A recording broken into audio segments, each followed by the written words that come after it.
설거지할 때, 운전할 때 듣는 고품격 토크쇼 서른톡 TV에 오신 걸 환영합니다. 곧장 상간남이 살고 있는 낡은 원룸 건물로 걸어갔습니다. 상간남이 사는 호실로 다가가니 타이밍 좋게 와이프가 상간남에게 줄 반찬을 담았던 빈 반찬통을 들고 허둥지둥 원룸을 나오더군요. 너 딴 남자 새끼랑 쳐노느라 바빠 보여서 내가 대신 왔다 고맙지? 와이프 얼굴은 귀신을 본 것처럼 얼이 빠진 표정이었고 뒤따라 나온 그 상간남 새끼도 돌이 된 것처럼 굳어 있었습니다. 반갑다. 이 엑소만 아이도 젊은 새끼가 왜 애둘 딸린 아줌마랑 붙어먹는 거냐? 거지 같은 새끼. 이제 각오해라. 길바닥에서 노숙하게 만들어주마. 여보, 오해야. 잠깐만 내 이야기 좀 들어봐. 오해는 무슨 오해? 남자에 첫 빠져서 자기 자식들 먹일 반찬까지 갖다 바치는 정신 빠진 노압. 이제 개망신당할 준비나 해라. 아니 여보, 그게 아니야. 내가 잘못했으니까 진정하고 잠깐만 이야기 좀 해. 무릎을 꿇고 한참을 울던 아내가 꺼낸 이야기는 정말 생각도 못한 충격적인 대답이었습니다. 반갑습니다. 서른톡 TV 시청자 여러분. 정말 오랜만에 인사드립니다. 수익 정지가 끝나자마자 바로 영상을 올리고 싶었으나 유튜브 절차가 예상보다 오래 걸려 오늘 영상을 올리게 되었습니다. 영상을 못 올리고 있는 동안 응원 주신 모든 시청자분들에게 늦었지만 깊은 감사의 인사 올리겠습니다. 오늘 사연은 네이버의 한 불륜 상담 카페에서 찾은 사연으로 사연자의 친구가 놀이동산에서 상간남과 사연자의 아내의 불륜 행위를 발견하게 되며 시작되는 충격적인 이야기인데요. 특히 상간남의 정체가 너무 충격적인 사연이었습니다. 본격적인 영상 시작 전 구독과 좋아요 부탁드리고 그럼 바로 사연 시작하겠습니다. 안녕하세요. 성남시에 살고 있는 40대 남자 김석우라고 합니다. 제가 이런 카페에 글을 쓰게 될 줄은 정말 상상도 못했는데요. 지난달 아내의 외도 정황을 알게 되었고 외도 증거를 찾기 위해 이런저런 방법을 전부 사용했는데도 도무지 증거를 찾을 수가 없어 다른 분들의 지혜를 얻고자 글을 씁니다. 아내의 외도를 눈치채게 된 건 한 달 전. 제 친구로부터 연락이 오면서부터입니다. 야 서구야, 네 와이프 지금 어디 있냐? 응. 집에 있을걸? 지금 집이냐고 전화해봐. 바로. 갑자기 왜? 일단 물어보라고. 대신 그냥 아무것도 아닌 척 물어봐야 한다. 그렇게 전화를 하니 아내는 지금 장 보려고 마트 나왔어요. 갑자기 무슨 일이에요? 라고 하더군요. 지금 마트라는데? 갑자기 무슨 일이냐? 야, 지금부터 내가 보내주는 동영상하고 사진 보고 충격받지 말고 일단 침착하게 행동해라. 친구가 보내준 동영상과 사진은 정말 충격적이었는데요. 아내가 웬 20대 새파랗게 젊은 놈과 웃으면서 손을 잡고 있는 동영상이었습니다. 나이 차이가 못해도 10년은 넘어 보이는 젊은 놈과 희덕대며 팔짱을 끼고 손을 잡고 난리가 났더군요. 처음에는 믿을 수가 없어서 아내랑 닮은 사람인가 싶었는데요. 입고 있는 옷을 가만히 보니 제가 작년에 사줬던 원피스였습니다. 곧장 친구에게 전화를 해서 지금 어디냐고 물으니 맞지? 네 와이프 맞지? 나 지금 반차 내고 애들하고 롯데월드 왔는데 네 와이프가 웬 남자 새끼하고 시시덕대면서 돌아다니길래 혹시나 해서 연락해봤다. 내가 괜한 짓을 하나 싶기는 한데 너도 알아야 할 것 같아서 영상 보냈다. 내가 괜한 짓을 한 거냐? 아니다 고맙다. 내가 지금 너무 충격을 받아서 어떻게 해야 할지를 모르겠네. 혹시 와이프 좀 따라가 줄 수 있냐? 친구야, 나도 그러고 싶은데 지금 와이프 없이 애들하고만 와서 쉽지가 않다. 일단 최대한 노력은 해볼게. 그렇게 전화를 끊고 일도 못하고 멍하게 앉아 있는데 친구 놈에게 카톡이 오더군요.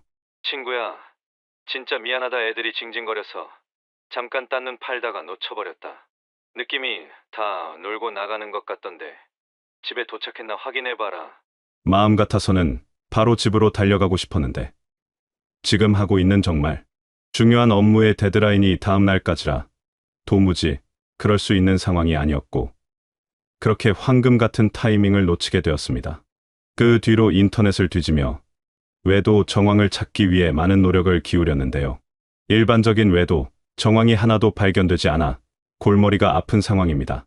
핸드폰도 전부 오픈되어 있고 아내가 운전하는 자동차 블랙박스도 별게 없습니다. 그냥 마트 왔다 갔다 하고 애들 학원 데려다 주고 그게 끝이네요. 이쯤 되니 친구가 아내랑 닮은 사람을 착각해서 보낸 건가 하는 생각이 들 정도인데요. 다시 봐도 영상 속의 여자는 아내가 맞는 상황입니다. 어떻게 해야 할까요? 아내한테 솔직하게 털어놔야 할까요? 한 달 동안 6kg가 빠질 정도로 마음고생이 심한 상황입니다. 하필이면 아내의 불륜을 친구한테 들킨 것도 망신스럽고 결혼하고 10년 동안 별다른 트러블도 없었으며 아이 둘 낳고 행복하게 살고 있었는데 제가 부부 관계 스킬이 부족한 건지 아니면 둘째가 초등학교에 들어가면서 아내가 시간이 많이 생겨 바람이 난 건지 정말 미칠 것 같습니다. 회원님들의 조언 간절히 부탁드립니다. 어제 글을 쓰고 많은 분들이 댓글로 의견을 주셨는데요. 일단 모두 감사드립니다. 말씀 주신 대로 확실한 증거가 없는 상태에서는 아내에게 외도 사실을 밝히지 않기로 마음먹었습니다. 그리고 가정 상황 궁금해하시는 분들이 계셔서 답변을 드립니다. 자녀는 첫째 아들과 둘째 아들이 있고 각각 연년생으로 나왔습니다. 올해 둘째 아이도 초등학교에 들어갔고요. 현재 성남에서 살고 있으며 판교에 있는 IT 회사에 다니고 있습니다. 아내는 결혼할 때부터 전업주부였고요. 연애도 별로 안 해본 여자고 성격 자체가 순진해서 거짓말을 못하는 성격인데 언제 이렇게 바람이 났는지 모르겠습니다. 부부 관계는 전에도 말씀드렸다시피 매우 좋은 상황이라고 생각했습니다.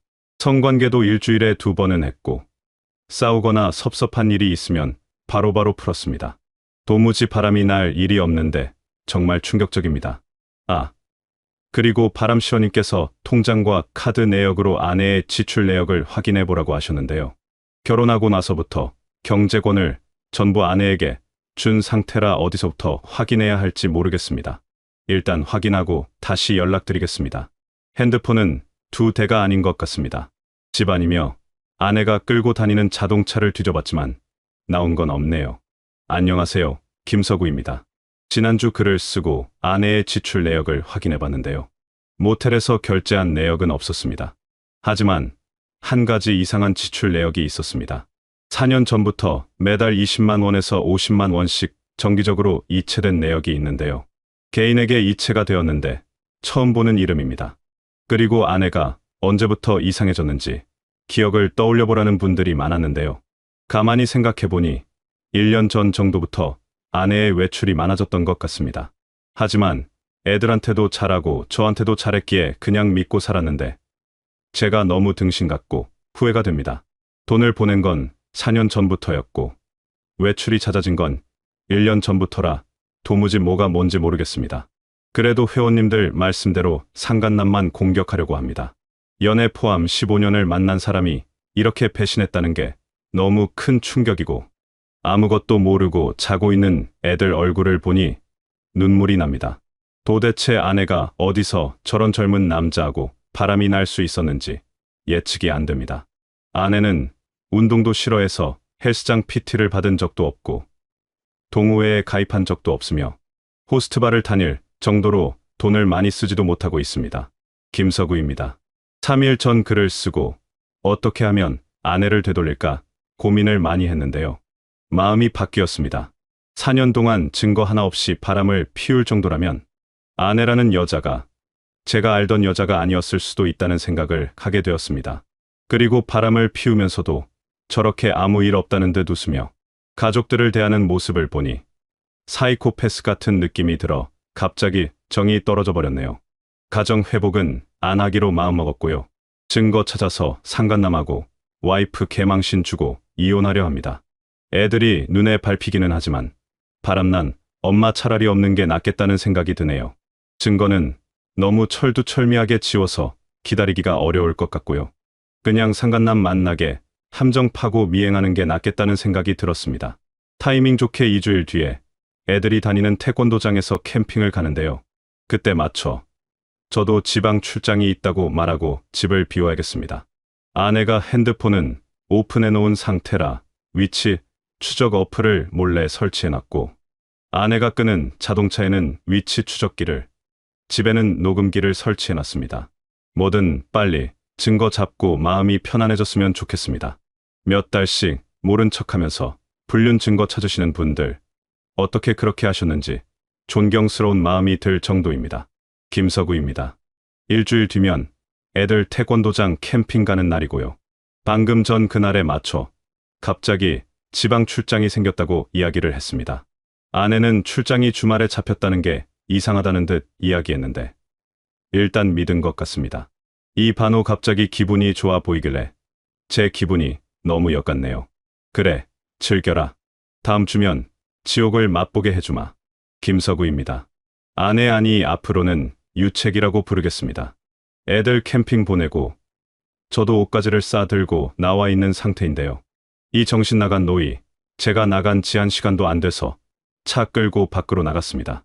못해도 몇 시간 뒤에나 나갈 줄 알았는데 상간남하고 떡치고 싶어서 안달이 났는지 공영주차장에 주차하고 소카 빌리는 사이에 쳐나가는 바람에 미행도 못하고 위치 추적 어플로 따라가고 있네요. 지금 유책이 안양 쪽으로 가고 있는데요. 일단 미행 완료하면 또 글 쓰겠습니다. 5시간 전 유책이 차량을 따라서 미행을 했는데요. 유책이 차가 안양역 인근 주택가에 멈춰 선 걸 확인했고 다행히 유책이가 끌고 다니는 자동차도 발견했습니다. 보통 거지 같은 놈들하고 바람이 난다고 하더니 딱 그 말이 맞더군요. 상간남 새끼는 무슨 다 쓰러져 가는 원룸 건물에 살고 있었습니다. 진짜 골 때리는 게 유책이 노이 자동차에서 뭘 주섬주섬 꺼내길래 뭔가 싶어봤더니 반찬통이었습니다. 이 미친 엑스. 상간남한테 몸 대주는 것도 모자라. 내 새끼들 쓰라고 준 돈으로 상간남 반찬까지 만들어 주고 있더군요. 그렇게 집에 들어가서 30분 정도 지나자 둘이 기어나오더니 차를 타더군요. 얼굴을 보니 친구가 보내준 동영상 속 그놈이 맞았습니다. 진짜 속 터지더군요. 생긴 건 멀쩡하게 생긴 놈이 왜 아줌마랑 붙어먹는지 대가리 속을 이해할 수가 없네요. 무튼 그렇게 차를 타고 어디로 가길래 따라갔는데요. 아니나 다를까 두 노놈 제부도에 있는 펜션으로 기어 들어가더군요. 펜션 근처에 주차하고 벌써 2시간째 감시 중입니다. 둘이 아주 난리가 났습니다. 연인처럼 오순도순 떠들면서 바닷가도 거닐고 석영을 바라보며 맥주도 한잔하더군요. 진짜 달려가서 둘 다 두들겨 패고 싶었는데 확실한 증거 찍는 게 중요하다고 해서 둘이 펜션에 들어가는 영상하고 아침에 나오는 영상까지 찍으려고 이 악물고 참고 있습니다. 불륜이 정신적 살인이라고 하더니 정말 그 말이 맞네요. 숨도 잘 안 쉬어지고 당장이라도 바다에 뛰어들고 싶은 마음입니다.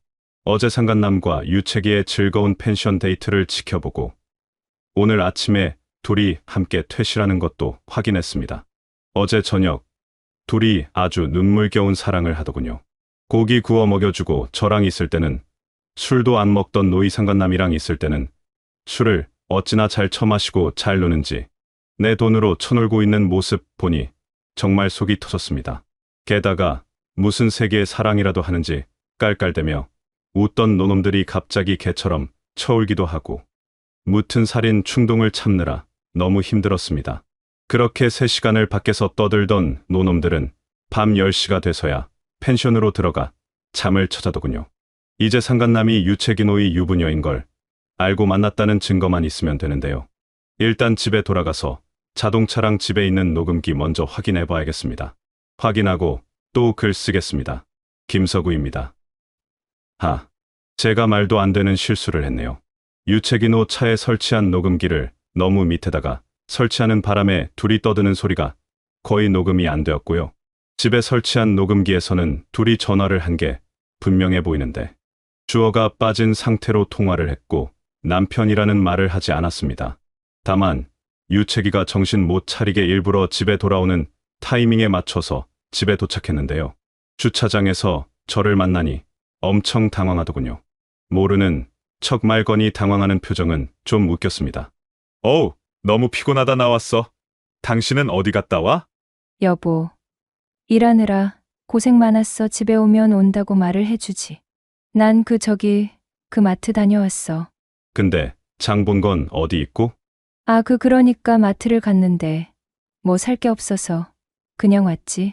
무튼 말도 안 되는 유채기의 변명을 들으며 일부러 핸드폰을 못 만지게 계속 옆에서 말을 걸며 집으로 들어갔고, 집에 도착해서 뭐 좀 갖다 달라는 심부름을 시키면서 자연스럽게 핸드폰을 열어봤는데, 정말 다행이라고 해야 하나, 상간남과 했던 대화가 일부 있었습니다. 이제 보니 유채기노, 여태까지 카카오톡으로 대화하고는 대화 내용을 전부 지웠던 거네요. 대화 내용은 별게 없었습니다. 너무 즐거운 시간이었습니다. 감사드려요. 반찬도 잘 먹겠습니다. 아니야, 진작 이렇게 갔다 왔어야 했는데. 너무 늦었다. 반찬 안 상하게 빨리 먹고 필요한 거 있으면. 또 말해, 난 이제 집에 왔다. 이제 나도 애들 밥 해줘야겠다. 오늘 너무 행복했어. 사랑해. 내 편히 쉬세요. 대화 내용을 캡처해서 변호사한테 보냈는데요. 대화 내용만으로는 증거가 되기 어렵지만, 운이 좋은 건지, 유채기노의 머리가 나쁜 건지, 유채기의 카카오톡 프로필 사진이 가족 사진으로 되어 있는 점이 유부녀임을 알 수 있는 간접적인 증명이 될 수 있다고 하네요. 다행이라고 해야 하나, 유채기 카카오톡 프로필에는 가족 사진들이 가득하고 저와 결혼한 지 얼마나 되었는지 카운팅도 되어 있었습니다. 현재 모은 증거를 바탕으로 상간소송장을 작성하고 있고요. 이번 주 금요일이나 토요일쯤에 유채기가 상간남 집에 들어갔을 때 쫓아가서 박살내고 이혼하려고 합니다. 그동안 도와주신 회원님들 모두 감사드립니다. 김서구입니다. 3일간 휴가를 내고 출근하는 척 모텔에 들어가 위치 추적기만 살펴보고 있었는데요. 유채기노, 정말 상간남한테 푹 빠졌는지 펜션 다녀온 지 4일 만에 또 상간남 집에 들어가 2시간 정도 있다가 나오더군요. 이미 버리기로 마음먹은 쓰레기노이지만 그동안 살아온 정 때문인지 위치 추적기 기록을 볼 때마다 감정이 북받쳐 오르는 건 어쩔 수가 없네요. 회원님들이 정신과 약을 먹으라고 조언했던 이유를 이제야 알 것 같습니다. 짧은 기간이 아니라 몇 달 동안 이러한 스트레스를 받으니 정말 제정신이 아니게 되었네요. 이 와중에도 상간남과 신나게 쳐놀러 다니는 와이프 노을 보며 이를 악물고 복수를 다짐하고 있습니다. 신나게 쳐놀아라. 정신 빠진 노놈들아. 조만간 지옥을 보여주마. 반갑습니다, 회원님들. 김서구입니다. 기다리고 기다리던 상간소송장 도착일이 내일입니다. 가만 보니 둘이 만나는 날짜가 거의 정해져 있었는데요. 패턴의 변화가 없다면 아마 내일 유채기노가 상간남이 같이 있을 때 상간소송장을 받을 듯합니다. 기대가 됩니다. 내일은 연차를 하루 내서 바람난 걸X 같은 여자가 집에 없을 때 집안의 물건 전부 정리해야겠습니다. 떨리네요. 모두 행운을 빌어주시길 바랍니다. 김서구입니다. 너무 충격적인 일이 있어 여러분들에게 조언을 구하려고 합니다. 너무 충격을 받아서 횡설수설 글을 쓰는 점 양해 부탁드립니다. 오늘 계획대로 출근하는 척 기다렸다가 와이프가 아파트를 나가는 걸 확인하고 집으로 들어가 아내의 옷가지를 대충 캐리어에 쑤셔넣고 상간남이 살고 있는 안양 원룸으로 향했습니다. 운이 좋은 건지 원룸 건물 앞에 주차를 하고 기다리면서 둘이 나오는 걸 덮치려고 계획을 했는데요. 기다리는 도중에 우체부가 건물로 들어가더군요. 아마 그 우체부가 상간소송장을 갖다 준 것인지 30분 정도 뒤에 와이프한테 전화가 미친 듯이 오기 시작하더군요. 한 5통을 안 받다가 받으니 와이프 하는 말이, 여보, 지금 어디야? 왜 묻는데? 여보, 나한테 할 말 있지 않아? 이따 퇴근하고, 아니 지금 내가 회사로 갈 테니까 잠깐 만나서 이야기 좀 하자. 알았어, 1시간 뒤에 회사로 와. 라고 말한 뒤 녹음기를 켜고 곧장 상간남이 살고 있는 원룸 호실로 걸어갔습니다. 엘리베이터도 없는 3층 허름한 원룸 건물을 올라가 상간남이 사는 호실로 다가가니 타이밍 좋게 와이프가 상간남에게 줄 반찬을 담았던 빈 반찬통을 들고 어둥지둥 원룸을 나오더군요. 너 딴 남자 새끼랑 쳐노느라 바빠 보여서 내가 대신 왔다 고맙지? 와이프 얼굴은 귀신을 본 것처럼 얼이 빠진 표정이었고 뒤따라 나온 그 상간남 새끼도 돌이 된 것처럼 굳어 있었습니다. 반갑다. 익소만 아이도. 젊은 새끼가 왜 애둘 딸린 아줌마랑 붙어먹는 거냐? 거지 같은 새끼. 이제 각오해라. 길바닥에서 노숙하게 만들어주마. 여보, 잠깐만. 오해야, 잠깐만 내 이야기 좀 들어봐. 오해는 무슨 오해?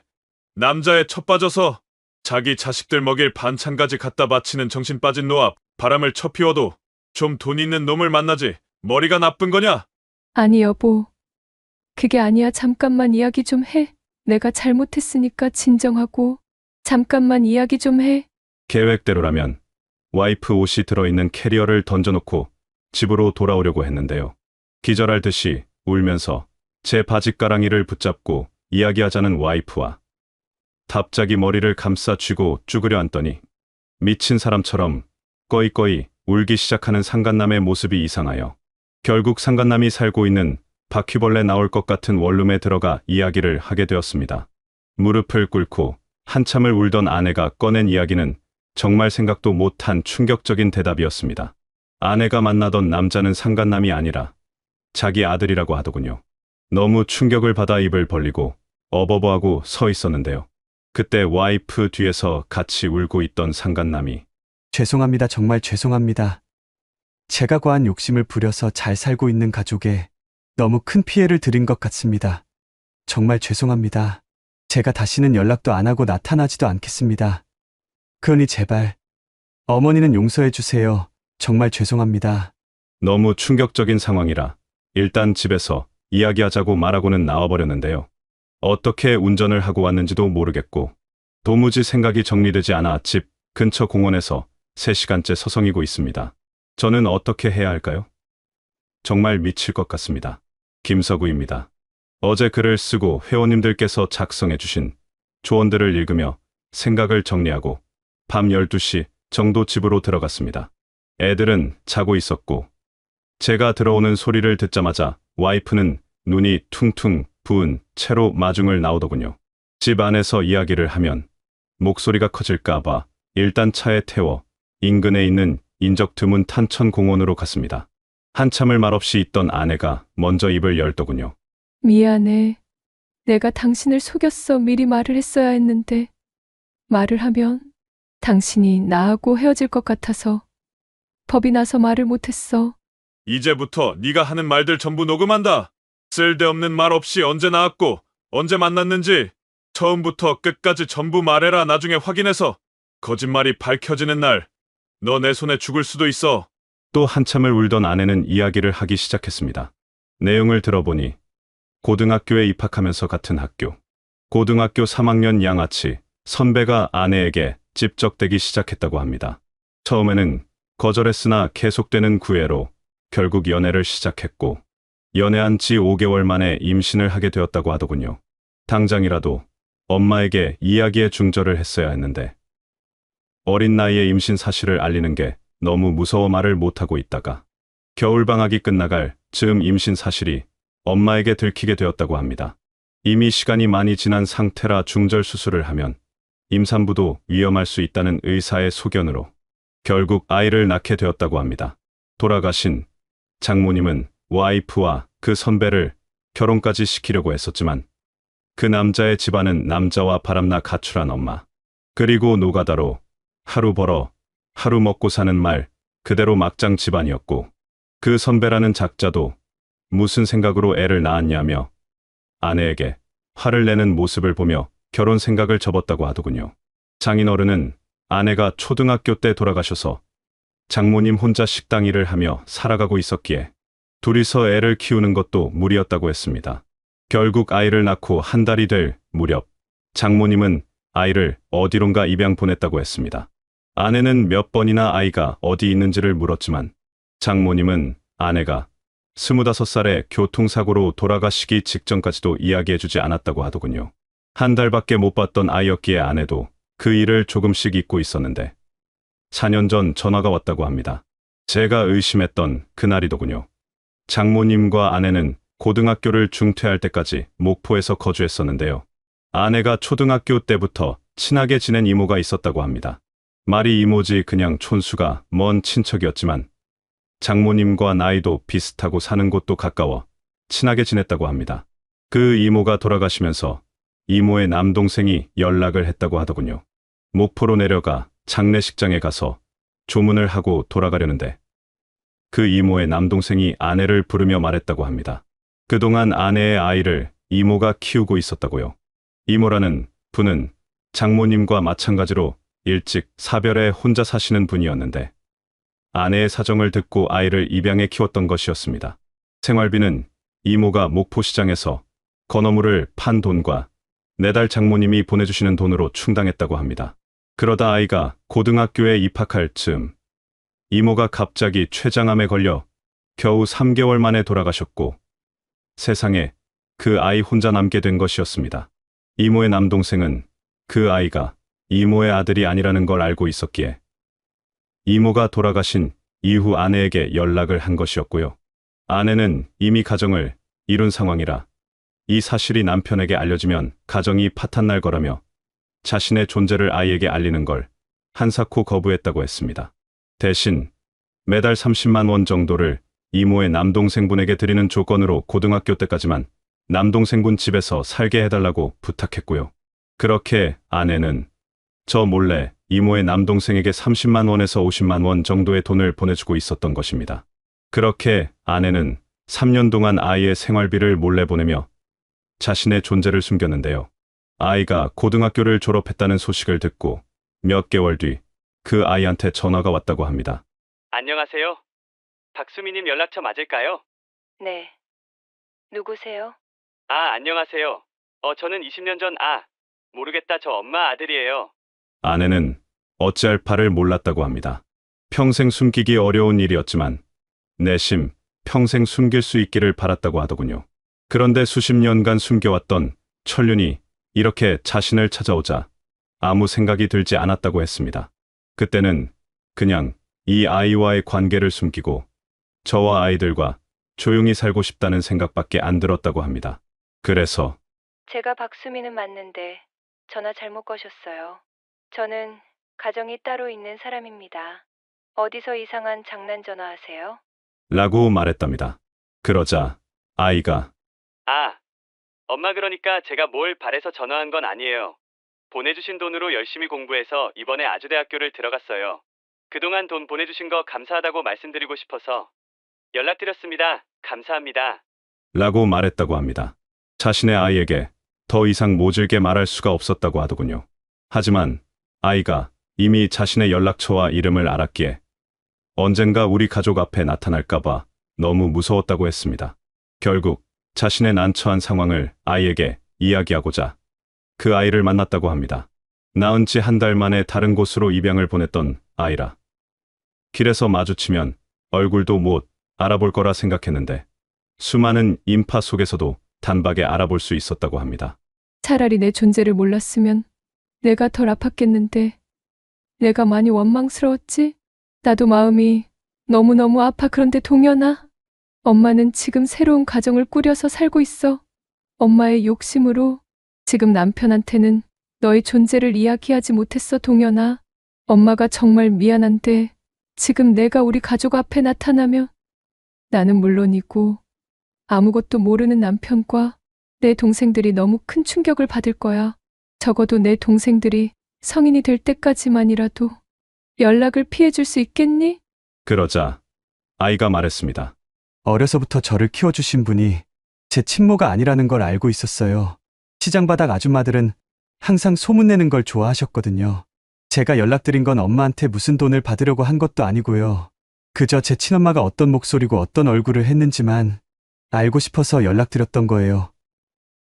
그런데 어떻게 처음 본 날 이렇게 매정하게 말씀하실 수 있어요? 엄마가 다른 사람과 낳은 자식만 자식이고 나는 아무것도 아닌 거예요?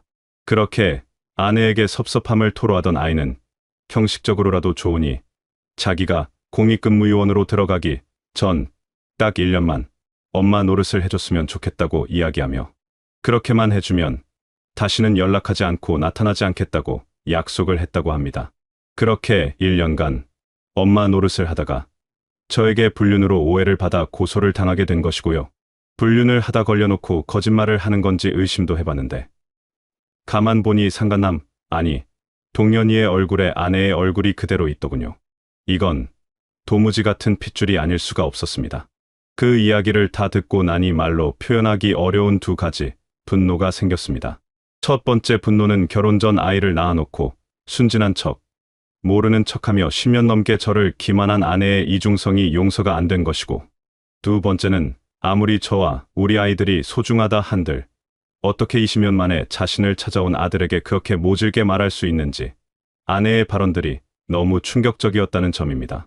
두 아들을 끔찍하게 사랑하는 현모양처 같았던 아내에게 그런 모습이 있었다니.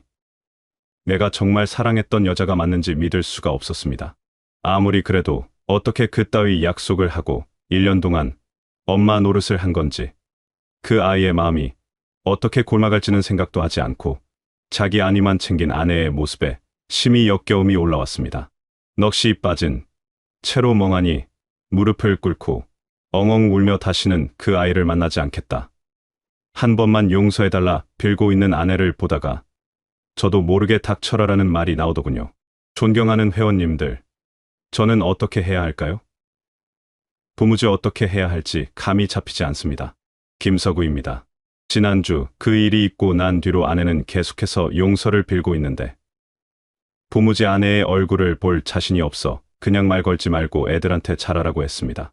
저의 지난 10년을 부정당한 느낌이라 도무지 아내를 용서하기가 어렵고 이혼을 하자니 초등학생인 아들 둘이 눈에 밟히고 정말 미칠 것 같습니다. 정말 어찌할 바를 모르겠습니다. 고민이 깊은 밤입니다. 회원님들, 저는 어떻게 해야 할까요? 안녕하세요, 회원님들. 김서구입니다. 거의 한 달 만에 글을 씁니다. 오늘 글을 쓰는 이유는 어제 상간남 아내가 숨겨놨던 아들 박동현을 만났기 때문입니다. 지난주였나? 정신없이 일을 하고 있는데 박동현에게 연락이 오더군요. 안녕하세요. 저 박동현입니다. 바쁘실 텐데 연락드려 정말 죄송합니다. 제가 정말 고민을 많이 했는데 아무래도 찾아뵙고 사과를 드리는 게 맞는 것 같아 이렇게 신뢰를 무릅쓰고 연락을 드립니다. 편한 시간 말씀 주시면 제가 계신 곳으로 찾아뵙겠습니다. 그렇게 토요일 집 근처 공원에서 박동현이를 만났습니다. 먼저 와서 기다리고 있더니 저 멀리서 쭈뼛대며 오더군요. 제가 큰 욕심을 부렸어요. 엄마도 엄마의 삶이 있는 건데 제가 괜한 짓을 해서 많은 분들에게 큰 피해를 드린 것 같아 죽고 싶을 정도로 괴로운 마음입니다. 특히 아저씨한테 피해를 드린 것 같아 너무 죄송합니다. 이제 앞으로 다시는 엄마를 아니 박수미 씨를 만나지도 연락도 하지 않겠습니다. 그러니까 저희 엄마 용서해 주시면 안 될까요?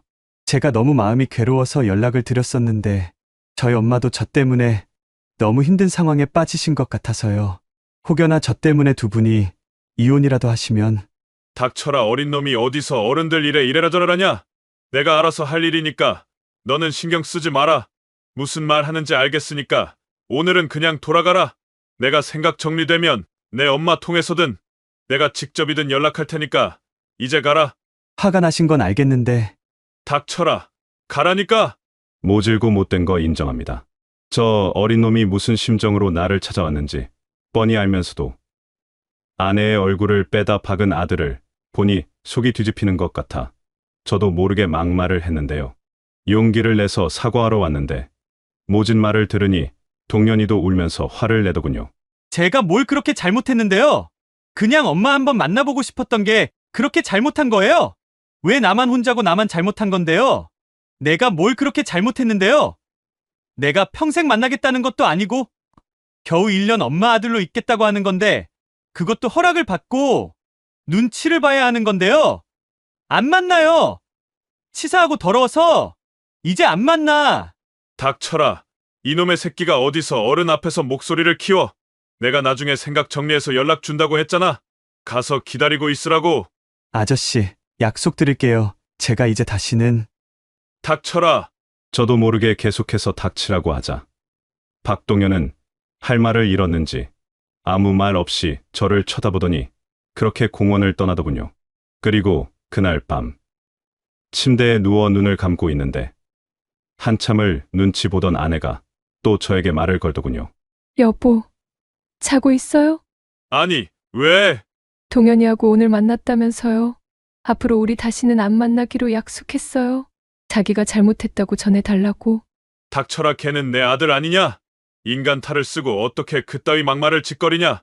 10년을 속인 것보다 그 생각 구조 자체가 이해가 안 된다.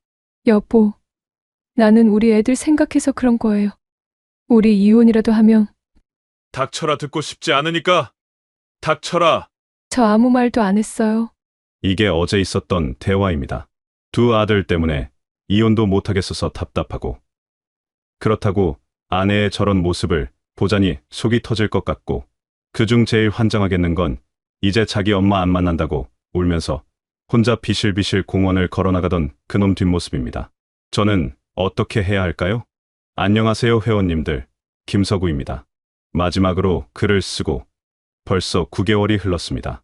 워낙 충격적인 일이라 많은 분들이 지금까지도 네이버 쪽지로 저의 근황을 물어보셨는데요.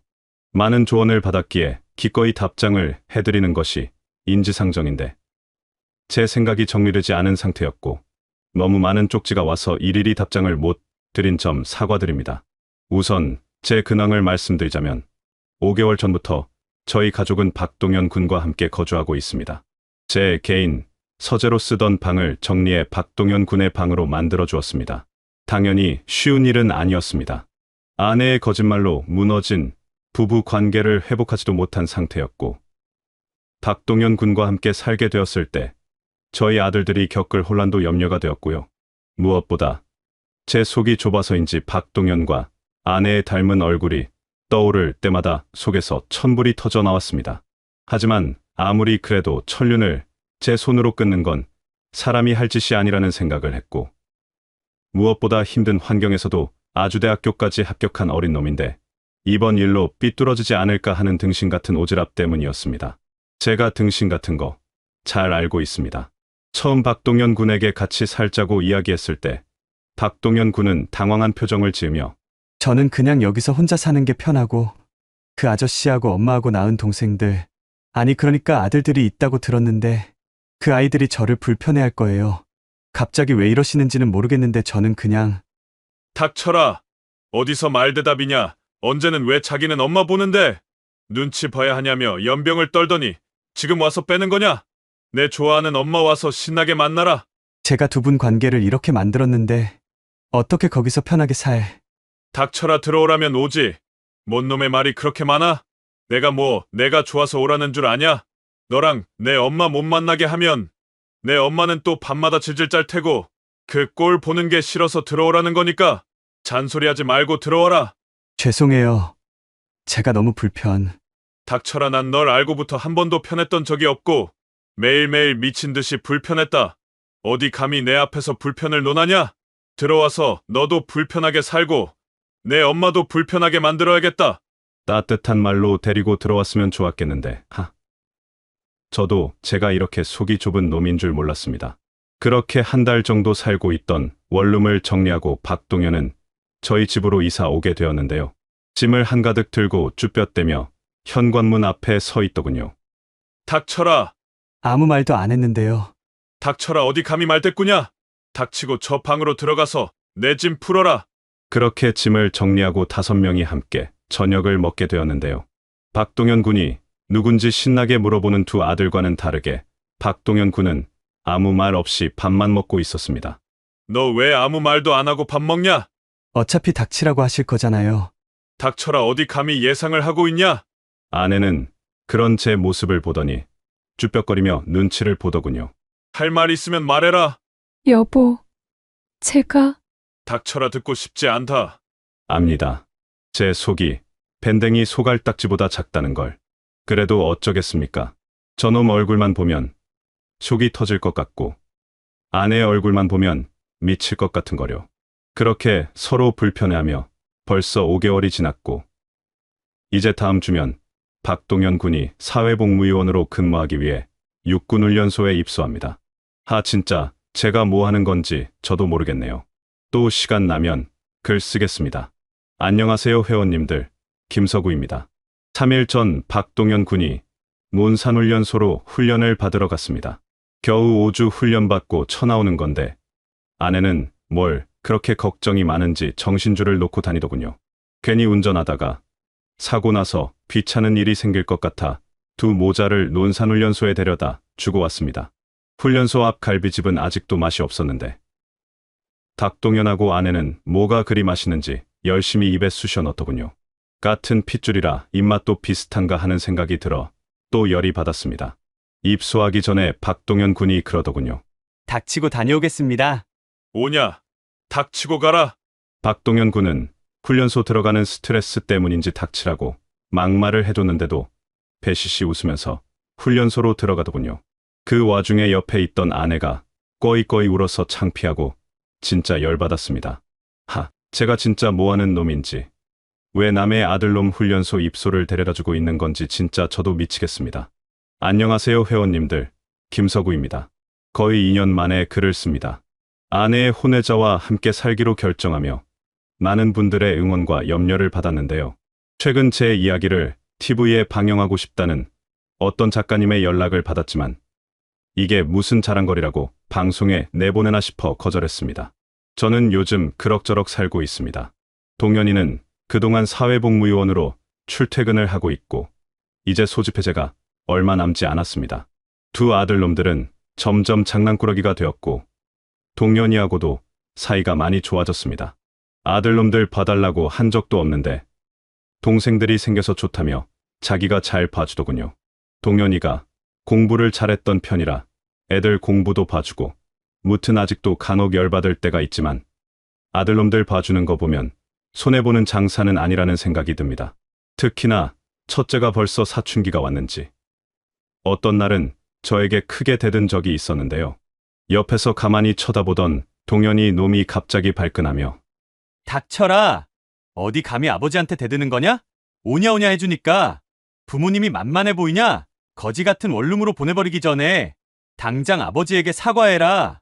라고 화를 대신 내주더군요. 착했던 동현이가 갑자기 불같이 화를 내며 혼을 내니 첫째도 충격을 받았는지 그 뒤로는 말을 잘 듣고 있습니다.